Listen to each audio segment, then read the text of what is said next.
Matius 28 ayat 18 sampai ayat yang ke-20.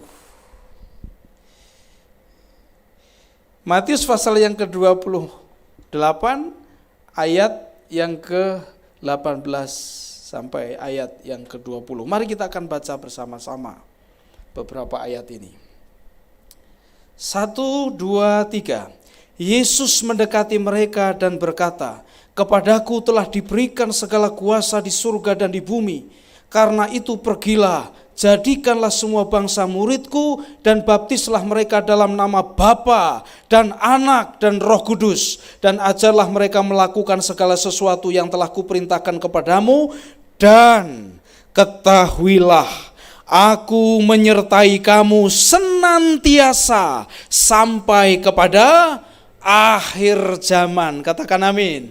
Haleluya. Di sini ada sesuatu yang harus kita pahami, kita dengar, kita kerjakan, kita hidupi, yaitu apa yang disebut dengan mandat ilahi. Tuhan kita punya mandat untuk semua kita. Apakah saya bisa pastikan bahwa yang ada di ruangan ini adalah orang yang percaya Yesus? Amin. Orang yang murid-muridnya Yesus? Amin. Yang ingin total kafah ikut Yesus? Amin. Maka ayat ini berarti untuk saya dan saudara. Ayat ini bukan untuk pendeta, ayat ini bukan untuk majelis, ayat ini bukan untuk diaken, tapi siapapun orangnya yang mengaku Yesus Kristus sebagai Tuhan dan Juru Selamat, maka ayatnya bagi dirinya. Amin. Yaitu mandat ilahi. Di dalam mandat ilahi itu ada dua amanat. Pertama, amanat agung. Amanat agungnya apa? Pergi. Ngapain pergi? Plesirkah? Wisatawankah? Atau apa? Pergi, jadikan semua bangsa muridku. Lalu yang kedua, amanat rasuli, yaitu memuridkan orang-orang. Ajarkanlah mereka melakukan segala sesuatu yang kuperintahkan kepadamu. Dan ketahuilah, aku menyertai kamu senantiasa sampai akhir zaman. Saya mau berkata, semua orang, siapapun orangnya, berapa di dalam tingkat ekonomi apapun, suku apapun yang terlibat, yang berfokus, yang ikut ambil bagian di dalam proyek mandat ilahi, saudara dan saya pasti disertai oleh Tuhan. Amin. Saudara dan saya tidak perlu ragu lagi, apakah saya disertai Tuhan, apakah Tuhan menyertai saya. Ketika saya dan saudara terlibat pada mandat ilahi ini, maka jaminannya dari surga, saya dan saudara disertai Tuhan. Kalau bisnis saudara terhubung dengan ini, bisnis saudara disertai Tuhan. Kalau keluarga saya dan saudara terhubung dengan ini, maka keluarga saya dan saudara disertai Tuhan. Amin. Ibadah kita terhubung dengan ini, maka ibadah ini disertai oleh Tuhan. Setiap perjalanan-perjalanan yang kita lakukan, kesibukan-kesibukan yang saya dan saudara yang lakukan, kalau terhubung dengan ini, maka saya dan saudara disertai oleh Tuhan. Katakan amin. Haleluya. Tidak perlu ragu lagi. Tuhan pasti menyertai kita ketika kita berada di arus putaran mandat ilahi, amanat agung dan amanat rasuli. Amin saudara. Tapi ada bagian yang kadang-kadang menjadi ganjalan, yang menghambat amanat ini terjadi dalam kehidupan saya dan saudara. Itu apa yang saya sebut dengan dusta iblis. Dusta iblisnya bagaimana? Iblis mendustai kita dengan menanam di otak dan pikiran saya dan saudara bahwa mewartakan Injil itu menakutkan. Mengabarkan kabar baik itu sulit. Mengabarkan kabar baik itu harus ini, harus itu, harus ini, harus itu. Dan yang paling menonjol adalah takut. Itu sama seperti para murid pada waktu Yesus bangkit. Setelah peristiwa penyaliban Tuhan Yesus, lalu kemudian mereka mungkin lupa janji-janji Tuhan, sehingga mereka mengalami penurunan iman dan ketakutan. Padahal berulang-ulang kali Tuhan Yesus sudah mengatakan kepada mereka bahwa dia mati dan pada hari ketiga bangkit. Dan pada peristiwa kebangkitan itu dicatat oleh Yohanes pasal yang ke-20. Para murid ada di satu rumah. dengan pintu terkunci dari dalam. Diberi keterangan pada waktu itu karena mereka takut kepada orang-orang Yahudi. Saudara, kalau rumah terkunci dari luar, itu artinya orang yang ada di dalam rumah tidak ada di dalam rumah, sedang bepergian dan dikunci dari luar supaya orang yang di luar tidak masuk. Tapi kalau ada orangnya di dalam, kemudian pintu terkunci dari dalam, itu artinya orang yang ada di dalam itu tidak mengizinkan seorang pun dari luar masuk ke dalam rumah. Kenapa alasannya? Takut. Dan banyak orang-orang yang mengaku Kristen mengalami seperti para murid. Rumahnya dikunci dari dalam. Supaya orang yang dari luar tidak masuk. Supaya saudara-saudara yang kita kasihi itu tidak masuk. Ngapain ngurusi mereka? Kerjaannya rusak rumah ibadah orang. Kerjaannya caci maki. Ya, merendah-rendahkan. Udah gak usah, kunci aja. Ngapain? Masih ada yang lain. Hari ini firman Tuhan memberitahu kepada kita, mari anak-anak Tuhan, dobrak pintu kita. Jangan takut, sebab Tuhan menyertai kita. Amin. Apakah dikira saya juga tidak takut? Oh, takut juga rupanya. Jadi dalam mengabarkan kabar baik itu, saya juga takut. Jangan dikira kemudian saya sudah hilang takutnya. Enggak, takut juga. Cuma yang saya lakukan kemudian saya datang kepada Tuhan. Tuhan, saya takut. Saya bawa ketakutan saya kepada mezbah-Mu. Saya minta Roh Kudus menolong saya, memenuhi saya untuk mengubah yang takut ini menjadi keberanian yang dari Tuhan. Beri saya jiwa-jiwa untuk kepadanya saya menyampaikan kabar baik. Ulurkan tanganmu, sembuhkan orang-orang sakit yang saya doakan. Adakanlah tanda-tanda mujizat di dalam namamu untuk setiap apa yang saya lakukan dalam pewartaan kabar baik. Pernah ada seorang pedagang sayur, perutnya sakit, konon katanya disantet orang. Lalu dia kemudian sampaikan kepada salah satu jemaah yang ada di Sukoharjo. Jemaah ini menyampaikan kepada saya, menawarkan supaya didoakan. Lalu kemudian saya datang ke rumahnya, sebelum saya datang mendoakannya, saya minta izin supaya saya memberikan kabar yang sudah lama saya pendam untuk mas-mas seperti jenengan. Seperti mas ini, saya mau bagi apa yang ada di hati saya. Boleh. Lalu saya ceritakan kabar baik, keselamatan di dalam Tuhan Yesus, dan akhirnya diulurkan tangan. Didoakan di dalam nama Yesus, perut yang sakit yang katanya kena santet ini, Bapak Ibu Saudara, puji Tuhan, setannya pergi dan sakitnya menjadi sembuh. Berikan kemuliaan untuk Tuhan Yesus. Jadi ada kuasa yang menyertai saya dan saudara. Jangan takut. Jangan percaya dengan dusta iblis, sebab ketakutan berasal dari setan. Dalam kasih tidak ada ketakutan. Nah, bagaimana saya dan saudara menjangkau? Pertama, Bapak Ibu, ketika saya dan saudara menjangkau, ya, apa yang harus kita lakukan? Ya pergi, datangi orang yang kepadanya kita mau menjangkau. Kata Tuhan tadi, pergi jadikan semua bangsa muridku. Pergi kemana? Ya pergi kepada orang. Karena yang Tuhan mau selamatkan itu orang. Anak cucu Adam yang sudah rusak hubungannya dengan Tuhan, yang kemudian disebut anak-anak yang hilang. Kemudian saya dan saudara adalah bagian orang-orang yang sudah ditemukan. Sementara yang lain, Bapak Ibu Saudara, masih begitu banyak orang yang hilang. 150.000 orang mati setiap hari tanpa Tuhan. Pergi, amin, pergi. Karena yang mau diselamatkan bukan kambing, yang Tuhan mau selamatkan bukan ayam, yang mau Tuhan selamatkan bukan tempat wisata, tapi yang mau Tuhan selamatkan adalah manusia yang olehnya Tuhan membentuk menurut gambar dan rupanya.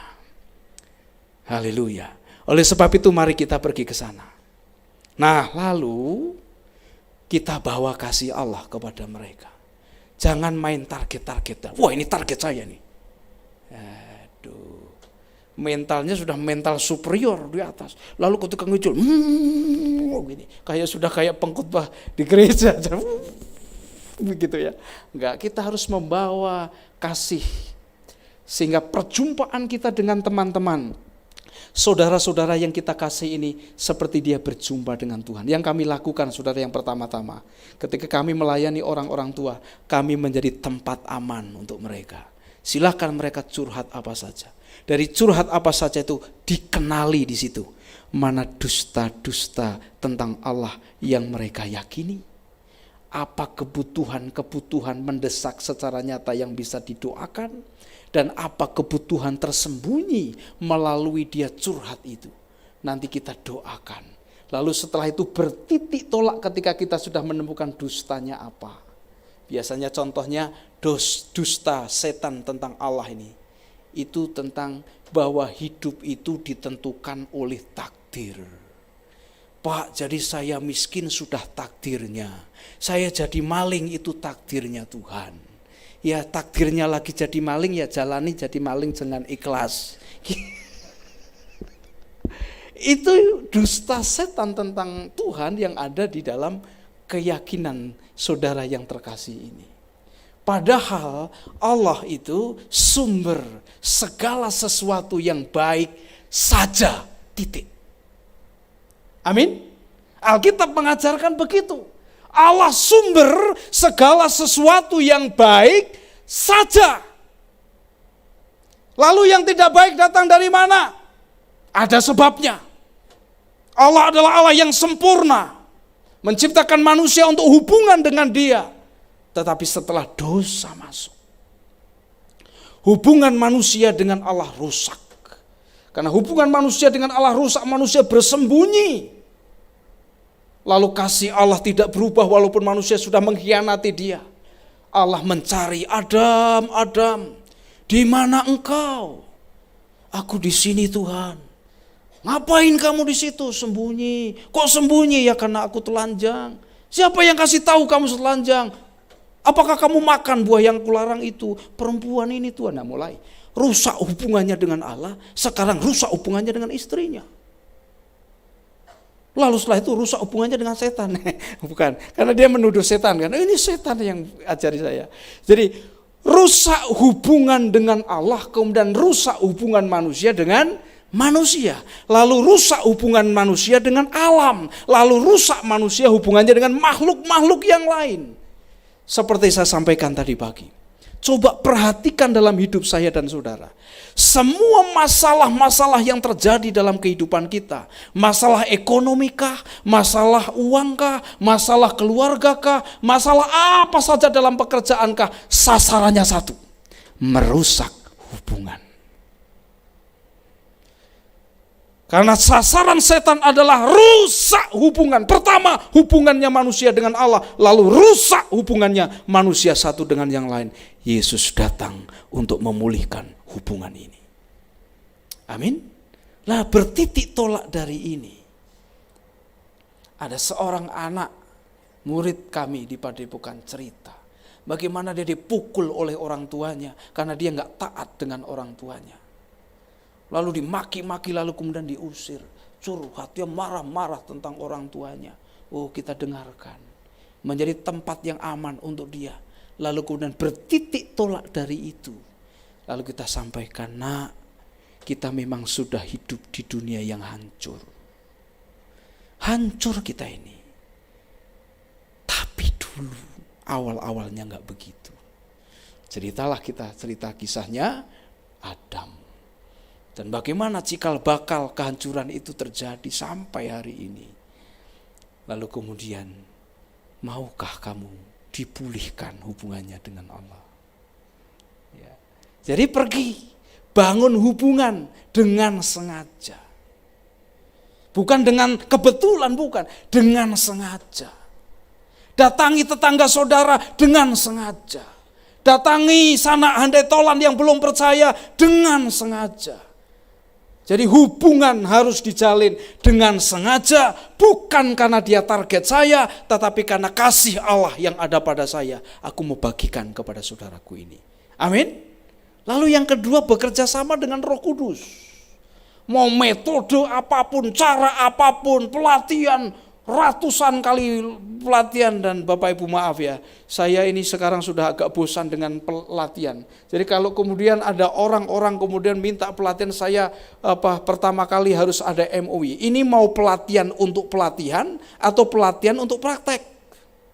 Karena ada banyak orang pelatihan hanya untuk pelatihan. Ngumpulin teori, cara macam-macam. Nah kalau sudah bilang pelatihan untuk praktek, kami mau layani. Dan kita tidak selesai hanya dalam pelatihan. Setelah latihan harus ada mentoring. Kami akan bersedia mendampingi. Nah baru praktek betulan. Jadi artinya apa? Metode yang paling jitu, metode yang paling berkuasa, tidak lain tidak bukan adalah Roh Kudus. Cara untuk menjangkau orang menyampaikan kabar baik adalah kita peka dengan Roh Kudus. Ikuti petunjuk dari Roh Kudus. Karena yang menginsafkan dosa adalah Roh Kudus. Yang menginsafkan kebenaran adalah Roh Kudus. Yang menginsafkan manusia tentang hari penghakiman adalah Roh Kudus. Bukan saya. Bukan manusia. Tidak ada peran dari saya. Maka dari itu utamakan yang pertama-tama. Setelah kita ada jembatan, ada peluang, ada kesempatan menyampaikan kabar baik, lepaskan berita kabar baik itu. Sebab Roma 1 ayat 16 mengatakan, Injil itu kekuatan Allah yang menyelamatkan. Pertama-tama orang Yahudi, kemudian orang Yunani, dan siapapun kemudian yang percaya kepada Injil diselamatkan. Dia akan memimpin dari iman kepada iman. Cerita saya tidak punya kuasa. Kisah hidup saya kurang berkuasa. Tetapi Injil yang punya kuasa. Injil bisa mengubah perampok jadi anak Tuhan yang saleh.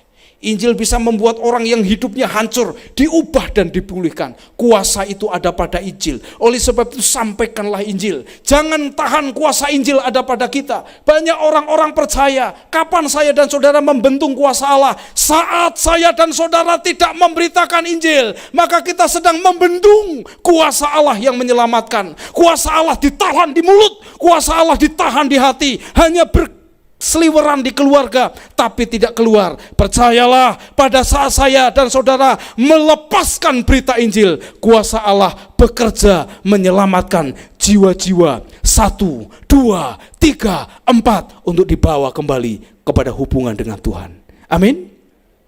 Bagikan kabar baik itu.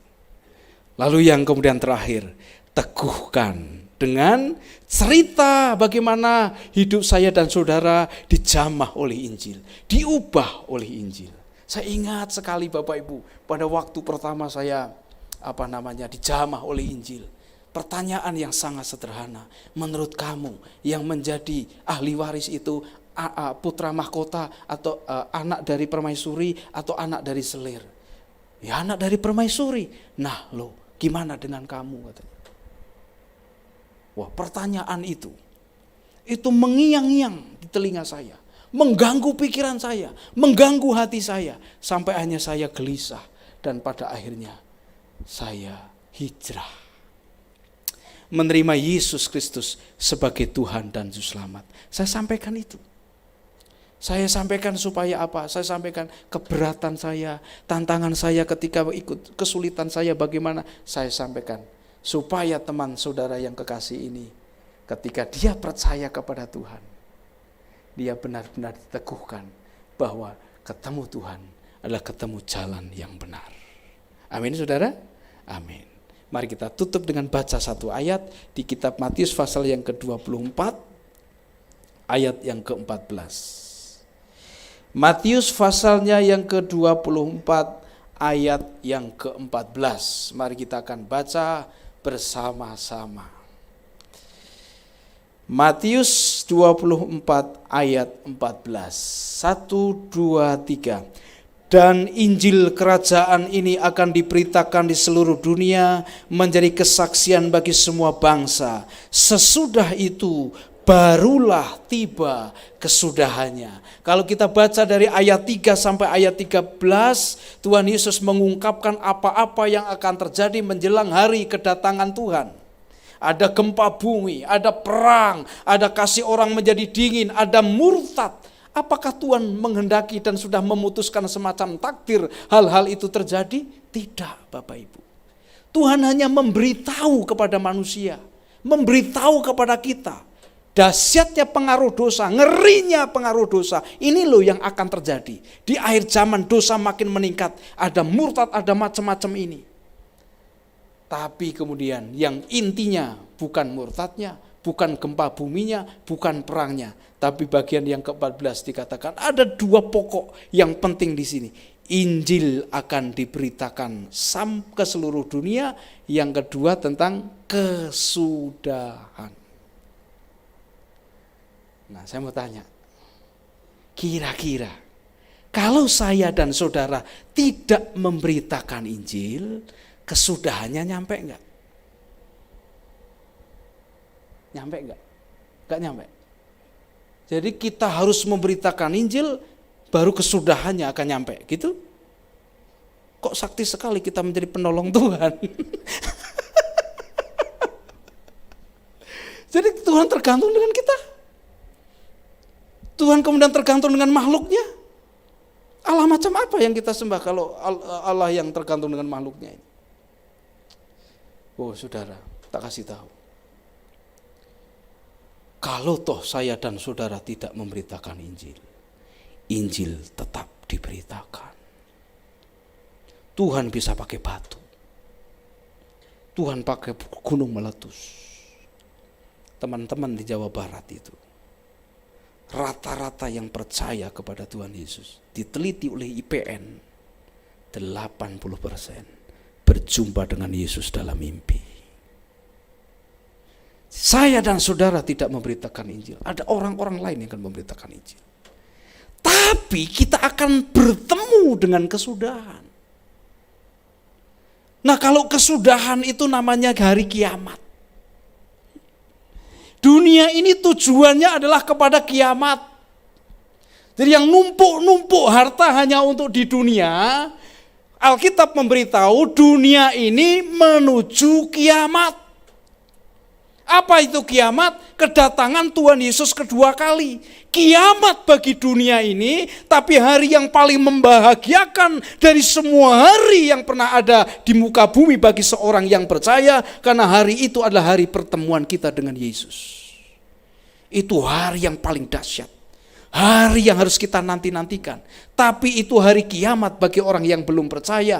Karib tidak bisa menolong karibnya, keluarga tidak bisa menolong keluarganya. Semua makhluk yang namanya manusia dari berbagai macam jenis ras akan bertemu untuk berhadapan dengan pengadilan Yesus. Nah, kalau kita tidak terlibat dalam memberitakan Injil, artinya kita melanggar peraturan Yesus. Pada waktu saya dan saudara bertemu di hari kedatangannya, muka kita mau ditaruh di mana? Ketika kita diminta pertanggungjawaban tentang waktu, tentang uang, tentang hidup, tentang keluarga, tentang bisnis, terhubung gak dengan degup jantungnya Tuhan, yaitu jiwa-jiwa kembali kepada Dia. Kiamat pasti datang. Mari memberitakan Injil. Amin. Terima kasih saudara semua sudah berdoa. Sudah menabur uangnya untuk misi. Suatu saat, seperti yang sering saya juga katakan, suatu saat ketika Yesus datang, ada orang-orang yang selama hidup saya dan saudara tidak pernah saudara temui, akan memeluk saudara dan berkata, untung kamu dulu berdoa untuk saya. Untung uangmu dulu ditabur di badan misi. Oleh sebab kamu melakukan itu, saya sekarang ada di sini. Mereka akan berterima kasih kepada saudara. Mungkin seumur hidup saudara tidak akan bertemu dengan orang-orang yang kami layani di Sukorejo atau di Sunda. Tapi suatu saat mereka akan bertemu saya dan saudara di keabadian. Tuhan memberkati. Haleluya. Tutup HP dan Alkitabnya, bangkit berdiri dan mari kita akan berdoa.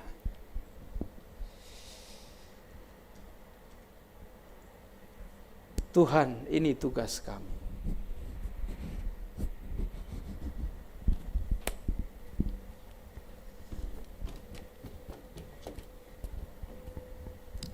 Mari buka hati kita.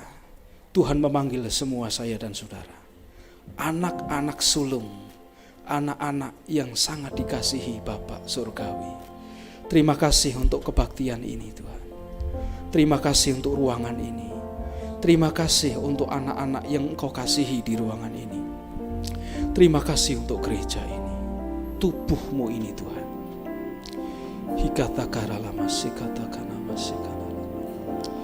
Lawat kami Roh Kudus.